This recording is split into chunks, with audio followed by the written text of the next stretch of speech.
Анан мен кече шайырды чакырып айттым.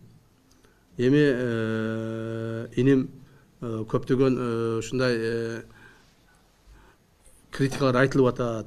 Эми үйдө бир эле саясатчы болуш керек. Бир эле саясатчы болуш керек. Сен саясатчы болбой эле кой. Элге бере турган жардамыңды итак эле ошол жакта бере бер. Мандатыңды тапшырып бер деп мен аны айттым. Конечно, ал эл тарабынан шайланган. Бирок ошондой болсо дагы ал мен айткан сөзүмө макул болду. Мына жакынкы күндөрү Шайырбек өзүнүн мандатын өткүзүп берет.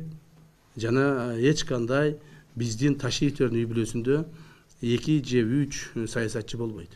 Жападан жалгыз гана мен саясатчы болом. Мен саясаттан кеткенден келип алып боло берсин, жүрө берсин, башкара берсин. Себеби биз муну өзүбүздүн өткөн тарыхыбызда көрүшүбүз керек. Өткөн президенттерибизде, өткөн башкачыларыбызда, ошолордун деле жакындары, ошолордун деле бир туугандары жана башкалар мен да кошо башкарышам, жанында жүрөм, колдоймун, жардам беремин деп жүрүшүп, мына кандай акыбалга келишти. Бизде андай болбойт.